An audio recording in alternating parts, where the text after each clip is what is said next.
ಕಲಾಕೃತಿ heritage art ಅಕಾಡೆಮಿಯಿಂದ ನನಗೊಂದು ಅವಕಾಶ ಸಿಕ್ತು.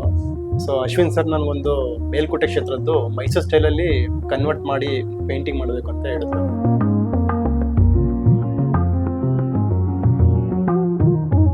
ಇವತ್ತು ಮೈಸೂರು ಸ್ಟೈಲ್ ಪೇಂಟಿಂಗಲ್ಲಿ ತುಂಬ ದೇವರುಗಳನ್ನೆಲ್ಲ ಮಾಡಿದ್ದಾರೆ.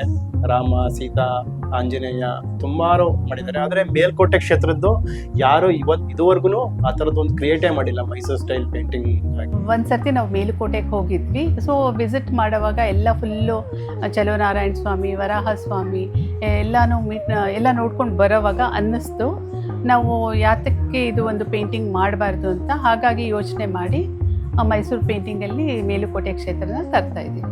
ನಾವು ಇವಾಗ ಶುರು ಮಾಡಿರೋ ಮೇಲುಕೋಟೆ ಪೇಂಟಿಂಗ್ನಲ್ಲಿ ತುಂಬ ಜಸ್ಸು ವರ್ಕ್ ಎಲ್ಲ ತುಂಬ ಇದೆ. ಜಸ್ಸು work, gold work, colouring work ಮತ್ತು ಬೇರೆ ಬೇರೆ ಗ್ರೀನರಿ ಎಲ್ಲ ತುಂಬ ತೋರಿಸೋದಿದೆ. ಅದನ್ನೆಲ್ಲ ಕವರ್ ಮಾಡ್ತಾ ಇದ್ದೀವಿ. ಸೊ ನಾನು ಸ್ಟಾರ್ಟ್ ಮಾಡಿದಾಗ ರೇಣುಕಾ ಮೇಡಮ್ ನನಗೆ ಒಂದಷ್ಟು ಗೈಡೆನ್ಸ್ ಕೊಟ್ಟರು. ಸೊ ಅಶ್ವಿನ್ ಸರ್ನು ಗೈಡೆನ್ಸ್ ಕೊಟ್ಟರು, ಈ ಥರ ಬರಬೇಕು ಅಂತ. ಸೊ ನಾವು ಒಂದು ತಿಂಗಳಿಂದನೂ ಇದ್ರ ಬಗ್ಗೆ ರಿಸರ್ಚ್ ಮಾಡಿ ಈ ಪೇಂಟಿಂಗ್ನ ಒಂದು ಸ್ಕೆಚ್ ಮಾಡ್ತಾ ಇದ್ದೀವಿ. ಸೊ ಇದು ಮುಂದೆ ಬರುವಂಥ ಜನ್ರೇಷನ್ಗೆ, ನೆಕ್ಸ್ಟ್ ಜನ್ರೇಷನ್ಗೆ ಒಂದು ಒಳ್ಳೆ ಅರ್ಪಣೆ ಅಂತ ನಾನು ಅಂದ್ಕೊಂಡಿದ್ದೀನಿ.